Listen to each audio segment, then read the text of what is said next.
What's up, madlang people? Kumusta guys? Kumusta? What's up? Tuloy-tuloy tayo sa ating discussion now. Nasa pangatlong topic na tayo, no? The difference between nation and state. We will discuss that now. So, our subject is Philippine politics and governance. So, we are in the third one of the discussion. Our topic, the difference between nation and state. Yan, alright. Pag-aaralan natin yan, guys, ha? Para naman kahit papaano, mahusay ang ating, matuto tayo sa araw na ito, tuloy-tuloy, no? And then, my students, get your notebook, your pen, and also your module, of course. Yan, mahalaga dyan, no? Yan ang mga dapat nating tsaka mag-note para naman sa exam natin kung mayroon man tayo. Okay. And then we would like to give a credit for our reference or references, no? Of course, Division of Pasig City, no? Yan. So that's one of our source. So we must give a credit for the effort. Kung wala sila, wala din tayo. Yan. The expectations of you are expected to learn the following: define any state and nation through a concept map, interpret, of course, the significance of the state and nation. The third one, appreciate the concept of nation and state as motivation driver to solidarity. Solidarity, yun, no? Yung kamay, nakikita niyo yung kamay ko? Pag ito lang, ginanon mo yan sa isang tao, masakit. Hindi solid. Pag ginanon mo yan, solid. Yan. Solid. Kung sa batas yan, lahat kayo may obligasyon. Pare-parehas ang bigat ng obligasyon nyo. 5 man kayong partner sa business, pero pag liability, obligation, magbabayad kayo. Kung 100,000, kung isa hindi makabayad, 100,000 din ang babayaran ng isa kasi yung isa hindi makabayad. Pero kayong joint, 20,000. So, 100,000 hati-hati. Pero pag joint, ay, mapersa yan. Board din yan sa part mo. Utang ng lahat, kahit sino man sa inyo, magbayad kung 100,000. Alright! Wala lang, nasabi ko lang. So, display the value nation and the state by incorporating the concept of solidarity and citizenship. Yan. So, yan. Magugustuhan natin ang ating discussion dahil tayo ay interesado. Lalo-lalo na kapag tayo ay natututo. Napakalaga sa lahat ng oras ang ating inaaral sa mga oras na ito. Right? Tama ba? Tama ba ako? So, bago yan muna. Okay? Bago yan muna. Ito na tayo, mga kapatid. Go!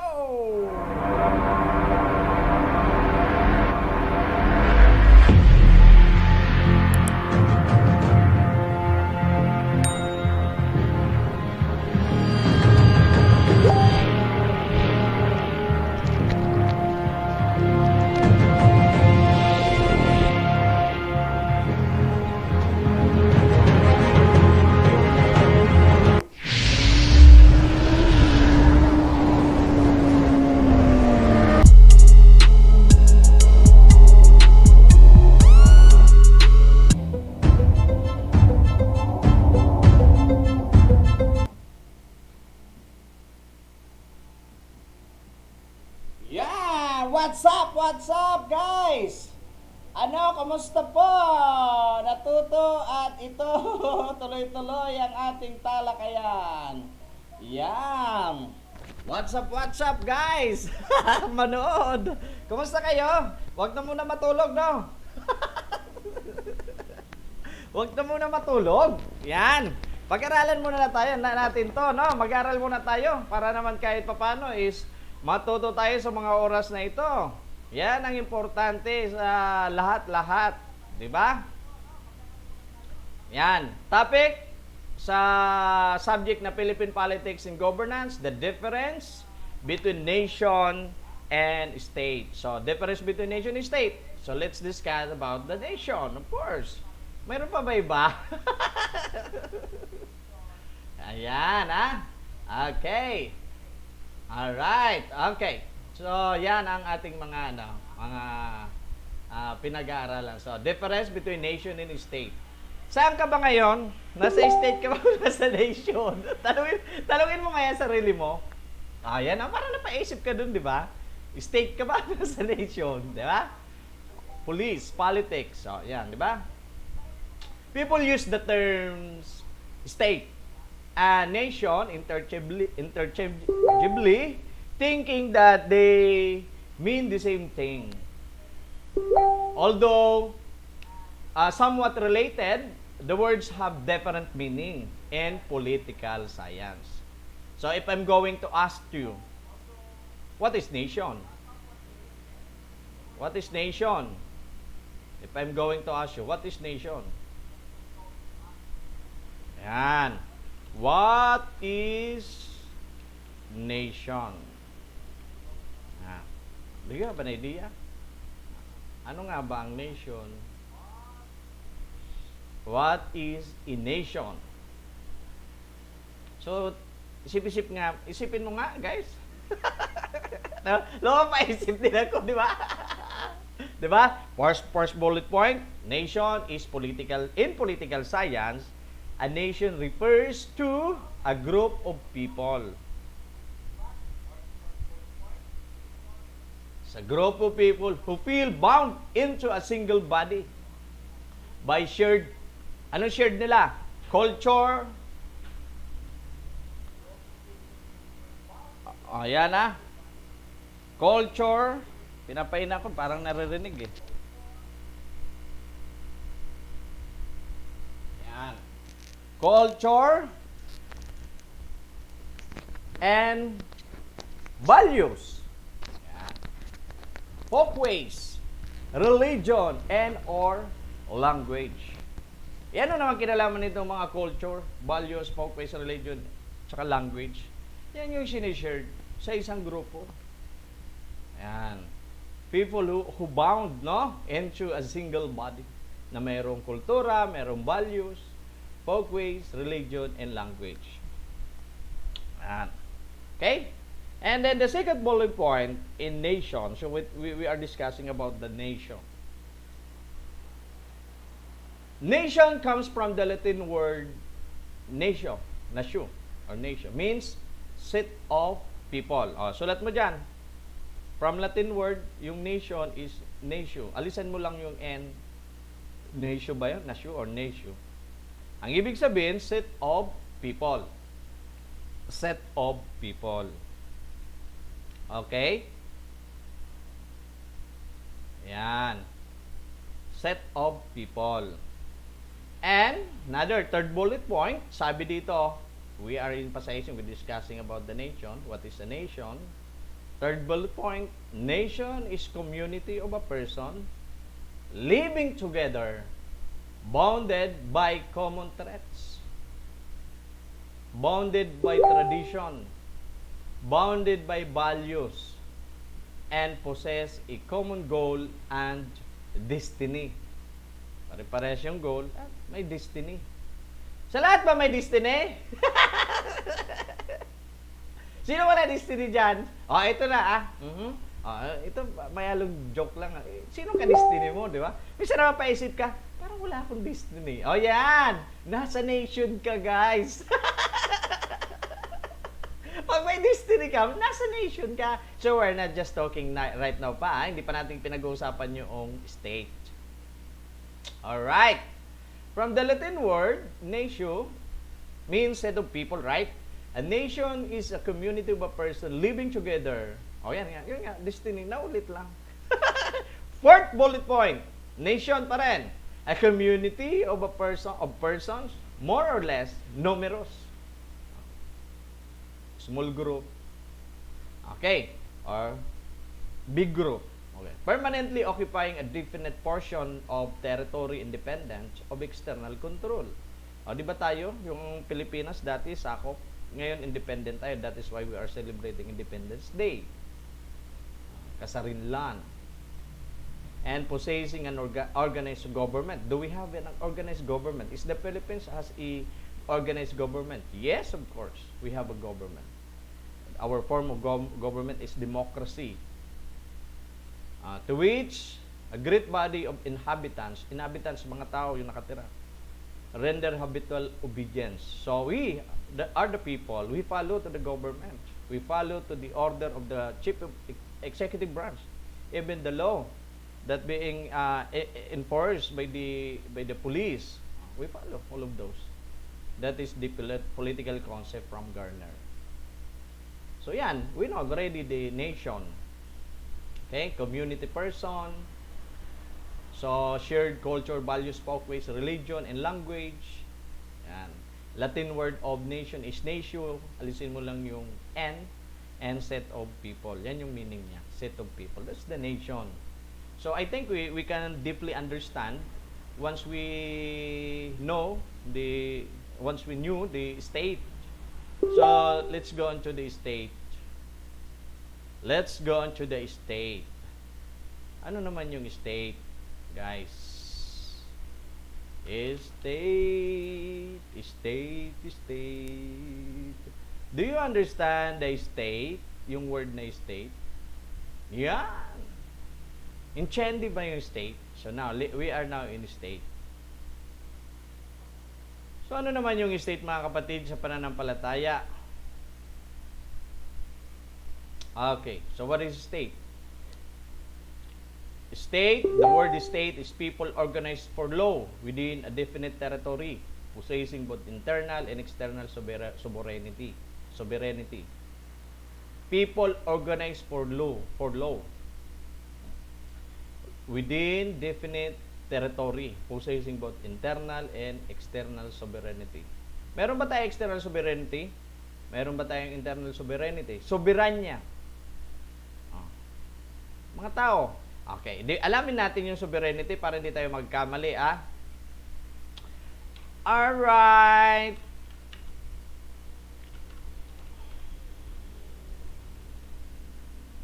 Sovereignty. Okay. Internal sovereignty. Ano to pag sinabing internal sovereignty?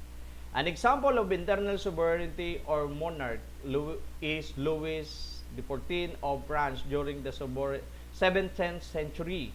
Louis XIV claimed that he was the state. Kiniklaim niya na siya daw yung state. Jacques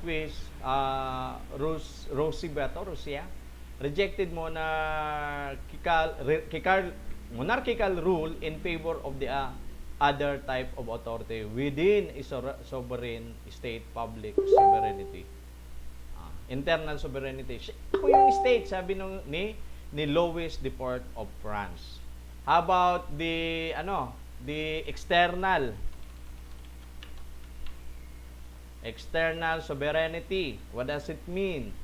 Hintayin natin. For example, external sovereignty, legitimacy of parliament stems from democratic election.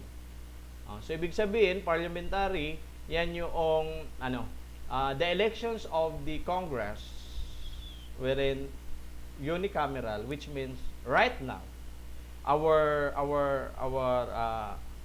level of the legislative, we have the upper level, which is the Senate, and lower level, which is the representatives or the congressman, congresswoman. So when we mix or combine of these two level, upper and lower, that is the so-called unicameral. Pinag-isa, and then therefore they are going to elect who is the prime minister. That is why we have the so-called parliamentary. In the past, the king or queen had sovereignty with legitimacy came from the divine rights of monarchs.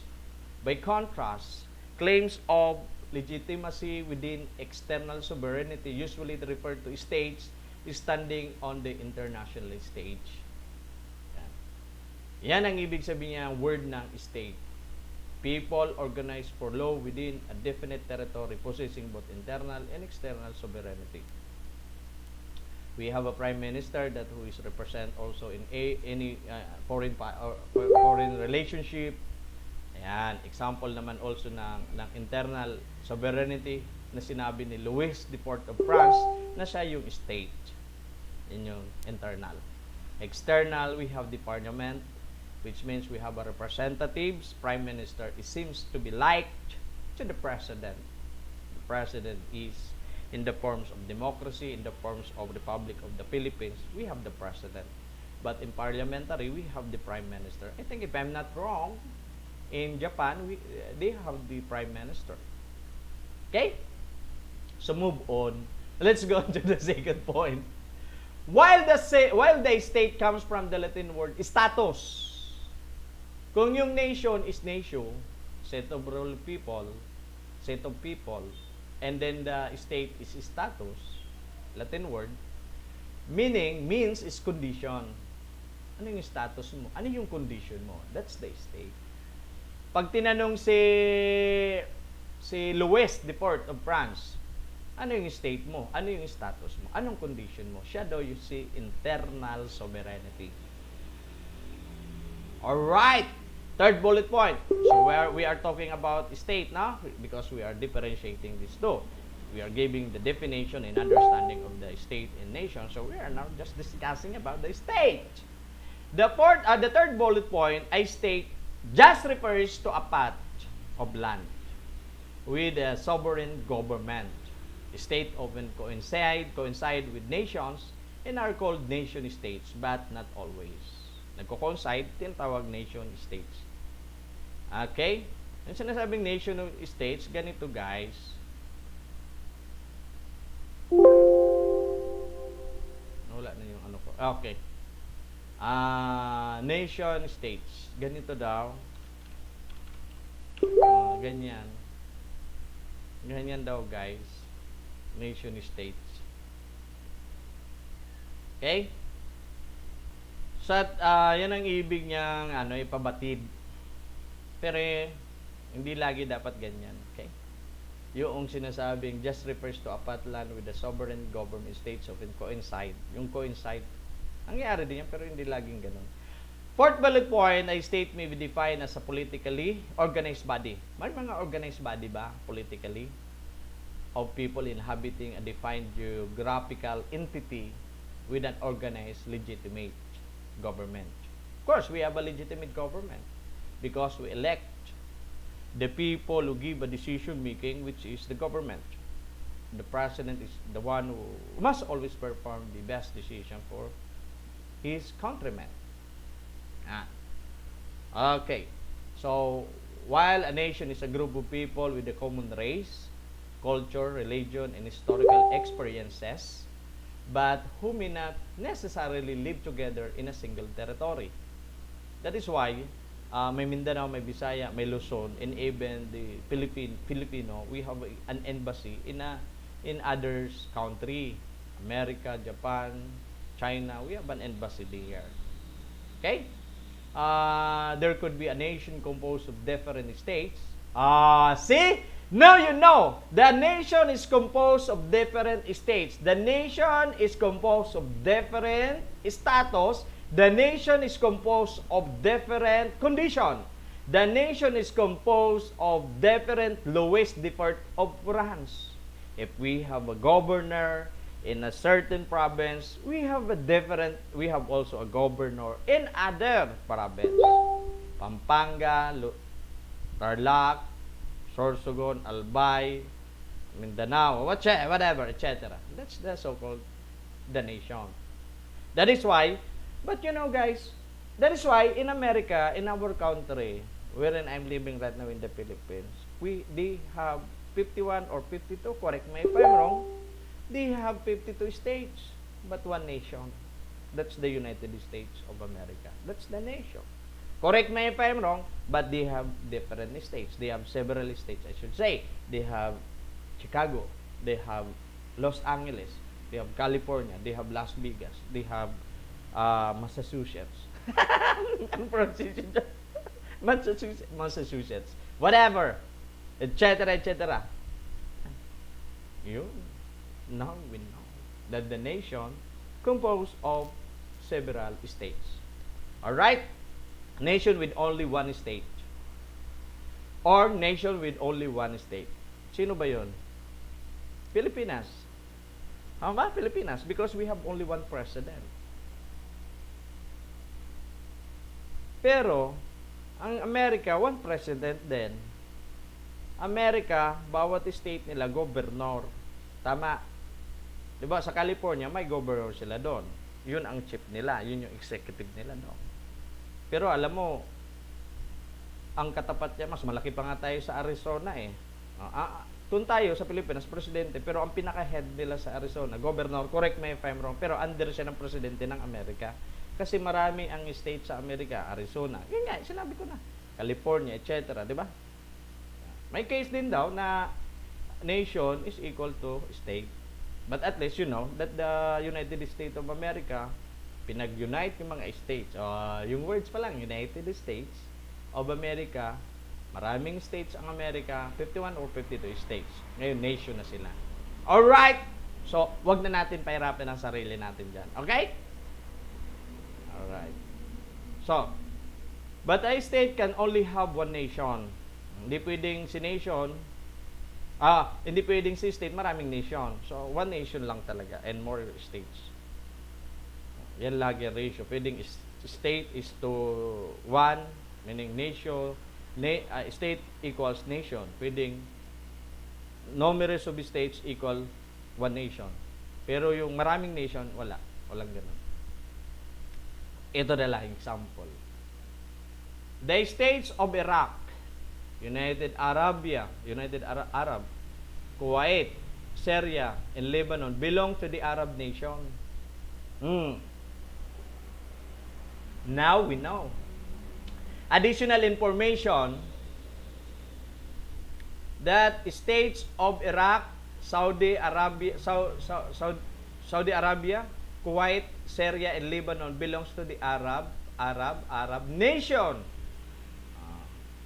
State ng Iraq, state ng Saudi, state ng Kuwait, state ng Syria, state ng Lebanon, sama-sama sila sa iisang nation, which is the Arab nation. Another one, the United States of America has 56 states. 56 na nga pala. Nanganak, dumami na. Joke lang. Mali ako kanina, hindi ko sinasabi 51, 52, no? So, ngayon, 56 na. Larga, 56 daw. Okay, correct. Correction. The United States of America has 56 states. Open for correction, So, during World War II, the Philippines cannot be considered as a state having lost its independence. Study sana tayo ng Amerika, kaya lang binigyan tayo ng Amerika ng independence, kalayaan, or sovereignty from the Japanese Imperial Army. Diba? Naipanalo tayo ng Amerika sa Japan. So, after noon, binigyan tayo ng independence din ni Amerika. Malaya na tayo. That is why we have the Republic of the Philippines, and then we have been celebrating an Independence Day.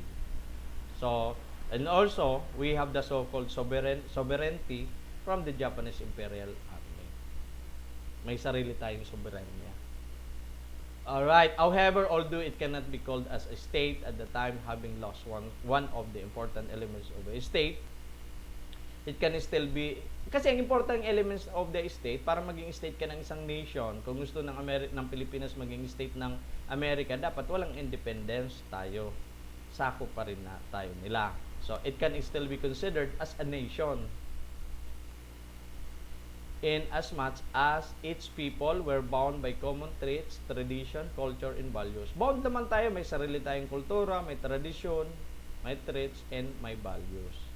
For an entity to be called a state, it must have the following elements. Ano yung elements para masabing states? Elements. Alright. Ano yung states para masabing elements?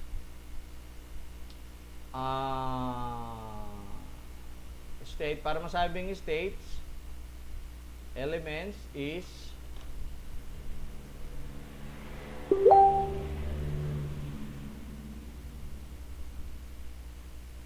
yan yung people.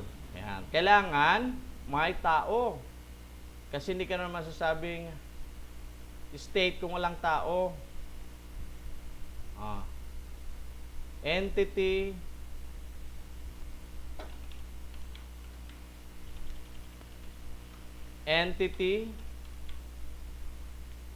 to be called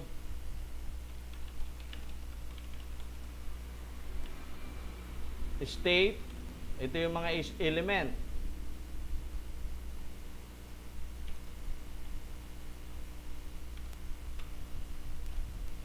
Is we have the so-called people.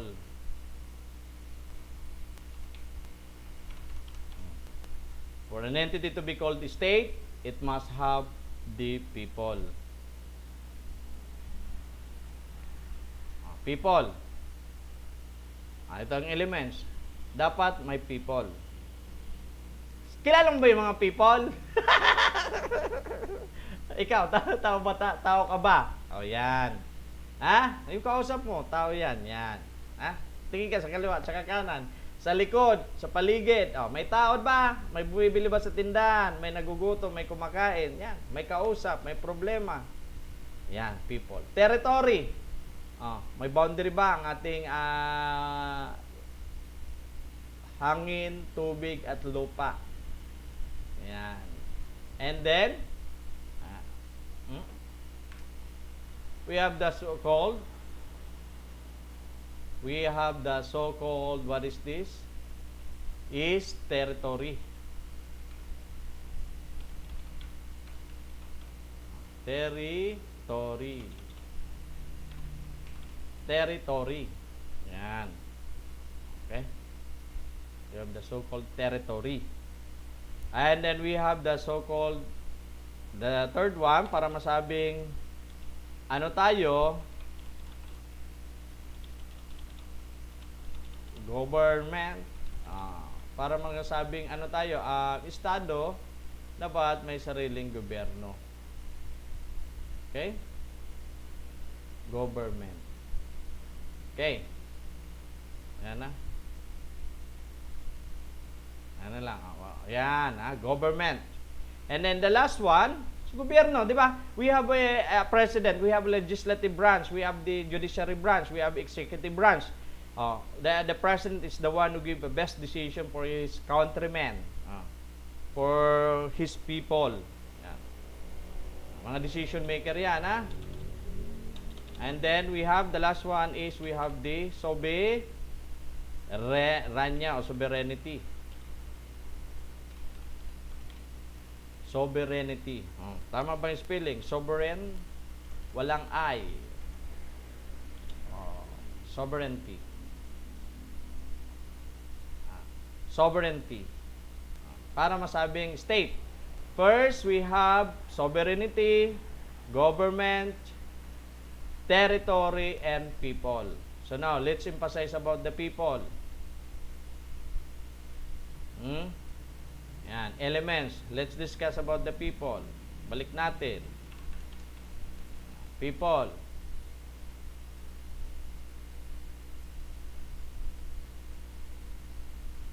Let's discuss this one. People, most obvious, essential for a state. May nakikita ka mga tao dyan. The nature of a state population affects its stability. Yan. And then states where the population, because, kaya tayo may tinatawag na population because of the people. Sila yung mga tao na nandun sa population. Shares a general political and social consensus, agreement ng mga tao. Pagkakaisa or agreement about basic beliefs have the most stable governments. Kaya mayroon tayong election. Alright. And mobility. Ano tong mobility? Sir, what is this? The mobility affects the political organization of the state. Para mas malalim, maunawaan natin, pag sinabing mobility affects the political organization of a state. Naapektuhan na ang political organization. Bakit? Yan ang tanong diyan kaagad. Mobility. Meaning, bakit naapektahan ang political organization ng state?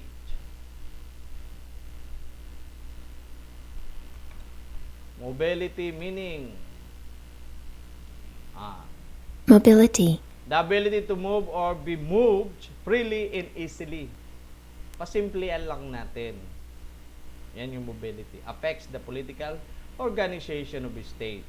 Of course, yung tao din, kung ayaw mo na sa partido, ngayon mag-eleksyon na naman ng presidente, yung mga kapartido nila, di ba? nag-aayawan na, lumilipat na sa ibang partido. Ganon.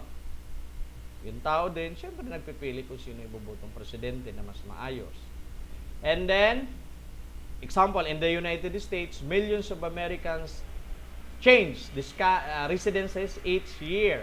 From Chicago, naglilipat sa California, mga ganon. From California, lipat sa Chicago, vice versa, or to the others states. That is the people. As a result, political power is slowly changing and being modified. Okay? So, population pyramid, makikita mo yan. Hanapin mo na lang sa projection based on 2015 population census from PSA. So, kung gusto mo malaman ang population, punta ka sa PSA. Makikita mo dyan yung population. Ilan ngayon ang population natin? 100 million plus, di ba? Population ng babae, lalaki. So, let's go on to the territory. What is this? So, let's discuss about the territory. People, obvious na yan sa inyo guys, ano? Kung yung pa-size natin yan, maubos ang oras natin.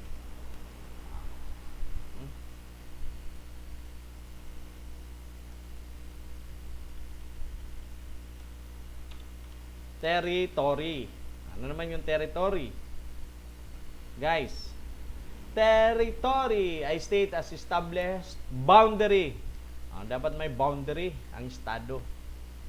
Kaya kung makikita yung Mexico at saka Amerika, mayroong wall sila kasi magkatabi sila by land. Yung India naman at saka China, may wall din kasi magkatabi sila by land. Territory, lupa, hangin at saka tubig. The exact location or shape of political boundaries is often a source of conflict among states. Yes, very obvious. Nagkakaroon ng conflict ang isang estado sa katabi niyang estado o bansa o nation or everyday state in diba? Nagkakaroon ng conflict sila because of the territory. Lalo na kung mayroong gasoline, may gas, may gasolina, yung sa sa Middle East, 'di ba? Yung petrolyo. 'Di ba? So treasury din 'yon, 'di ba? Assets. Pag naibenta mo 'yan, yung makukuha niyo diyan na petroleum gas. Yan. And others, lalo na sa lupa, yung mga isda. And then territorial boundaries may change as a result of war. Siyempre, pag nanaig sila o nanalo sa giyera, sa kanila na, nasakop na nila yung isang bansa o state or nation. So, negotiations or purchase. So, bibili namin yung isang estado, pwede naman, or may negotiation, nasakop na natin yung isang estado or portion of that formerly owns of other territory. Okay. Alright. Okay. So, South China Sea, Philippine Sea. Yan, nag-aagawan sila, no? Sa, ano bang, mga, dyan, pwedeng pagagawan nila. Baka magkamali pa tayo. Hindi tayo expert dyan. So, let's go on to the next one. We have the so-called sovereignty. Ano tong sovereignty?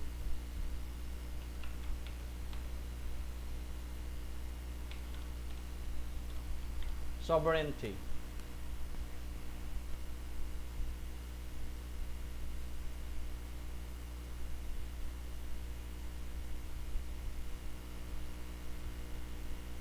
Yan, sovereignty. Ano bang spelling? Sovereignty? Ngayon, yung emphasis natin ng malupit. Kasi, di ba? Nagkaroon tayo ng sovereignty, bigay ng Japan.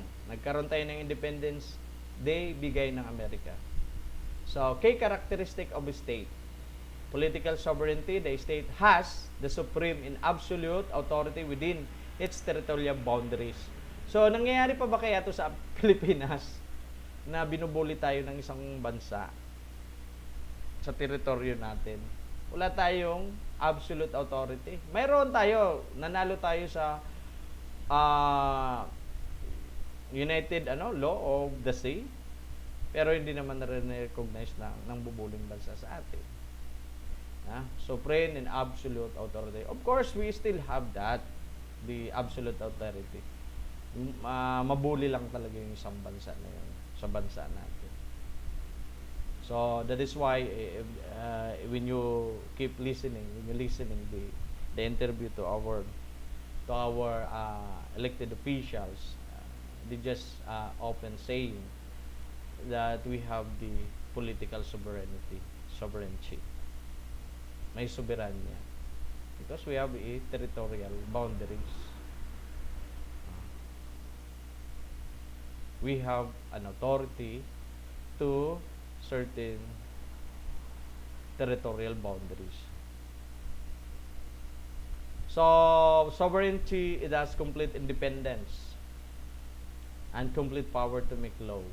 So that is why the Republic of the Philippines has its own laws. We have an article as basis or law that being enforced by the police, by the uniformed personnel for the implementation under by the executive branch, because the executive branch is the one who will implement the law, as will be next to it will interpret by the judicial branch, yung mga judge. And then ensuring we state as the right to interfere with the internal affairs of another state. Of course, walang pakialamanan. What is the internal affairs of the neighbors state or bansa? Don't interfere. Vice versa. Alright. Okay? Magandang kwentuhan. Yan ang mahalaga dyan. So, the last one, para masabi kang state ka, you should have the government. Yan ang mahalaga dyan. You should have the government.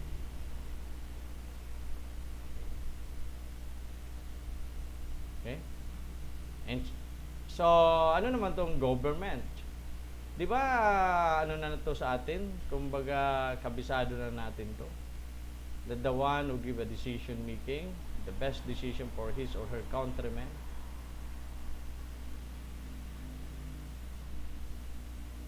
Did you remember that? Yan.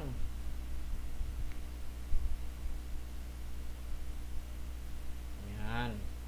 Yan yung own government. Government. Okay? Ito nyo guys.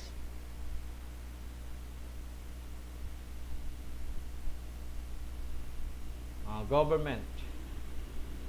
So, for each, you see, there's a nation. Sa column sa gilid, autonomous region, province, municipality, or city, or barangay. One basic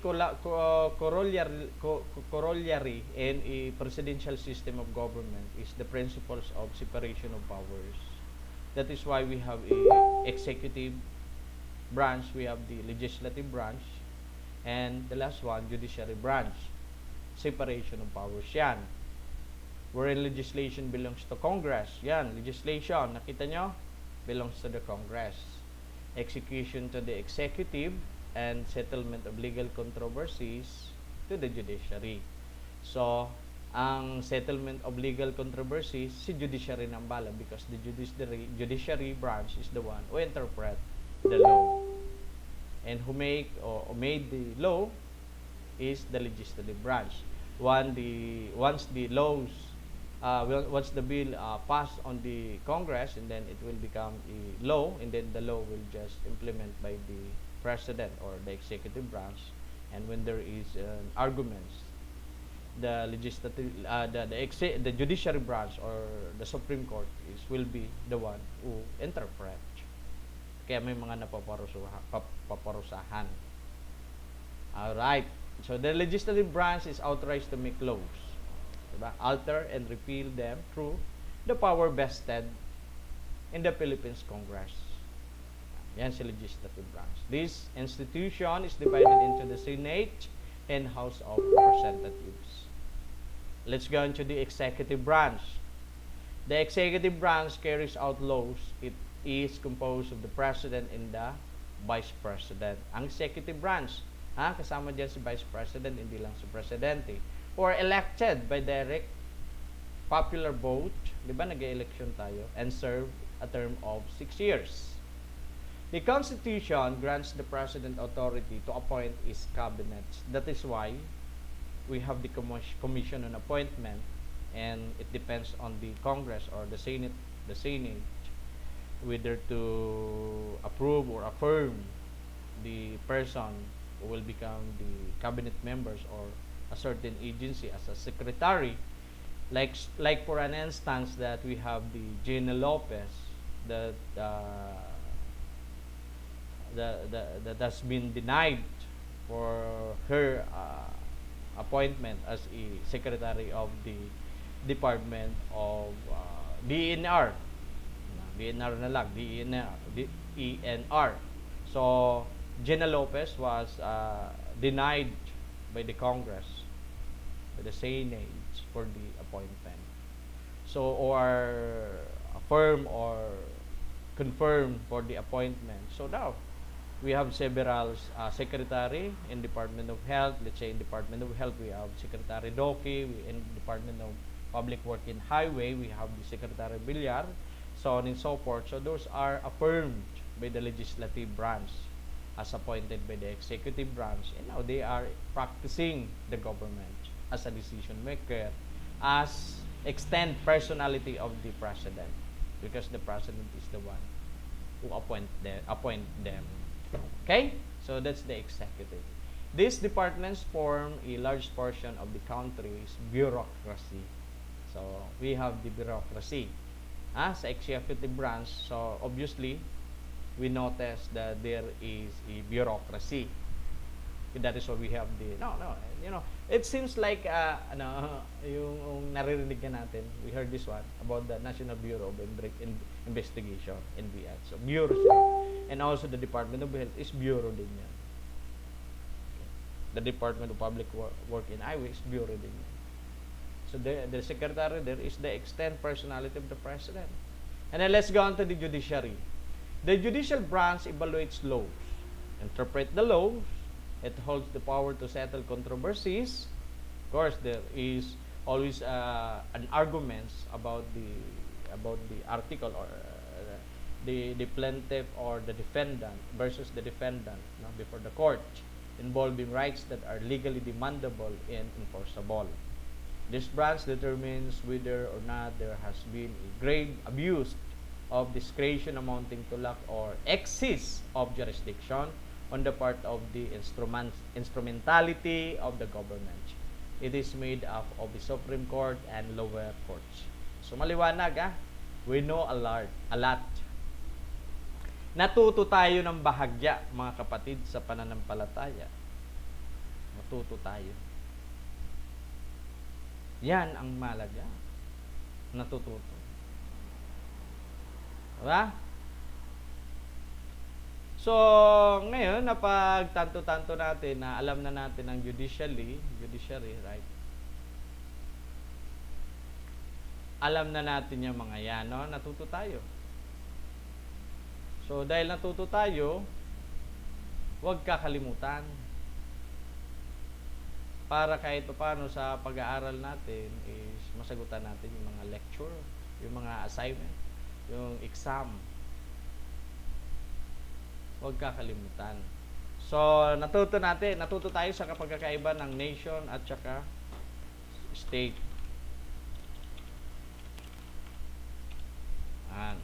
So, ang nation, pwedeng mayroong maraming states. Ang states ay isa lang ang nation niya.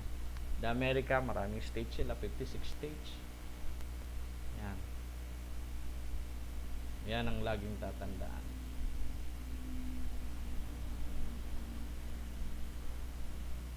Yan. So, state, no? And nation. So, we understand. Subscribe my channel, guys. Pag pinadun mo tong link na to, marami kang makikita diyan sa ilalim na na links. So, subscribe my YouTube channel, share, and comments. Sa Facebook ko naman, i-like nyo po, and then i-follow, share nyo na rin po. Thank you guys. Hanggang sa muli. Ingat kayo lagi. Ingatan kayo ng Panginoon. At alagaan para laging ligtas. Siyempre yung sarili nyo, kayo trabaho nyo para maging ligtas kayo. Di ba? Tama? Ayan. Ingatan kayo ng Panginoon, guys. Tutuwa tayo dahil natuto na naman tayo sa mga araw na ito. Ha? So, nakatatlo na tayong Ayan. Shout out kay Lian Ricormoso. Lian Ricormoso ng UMSB 11. Shout out kay Janelle Gamboa, UMSB 11. Shout out kay NC Channel, Jessica F. Rania. Uy, may sarili din palang yan si Miss Rania. Yums A. Yan. So, mayroon pa tayong lecture. Marami pa to. Tapusin ko to ngayong araw. Sunod-sunod ang ating lecture. Maraming salamat. Ingat. Thank you for watching. Subscribe my Lakwatserong IBM. My another channel YouTube, Kwaderno ni Kuya Nelson. And then my another YouTube, Nelson Portion Kola. And if you want to visit my Facebook, I have the FB page, IBM. Another one, I have the Premo. And then the last one, Paangat Program, Sob to Sob. Maraming salamat. Ingat. Babus! Merry Christmas! Malapit na Christmas. Bye-bye!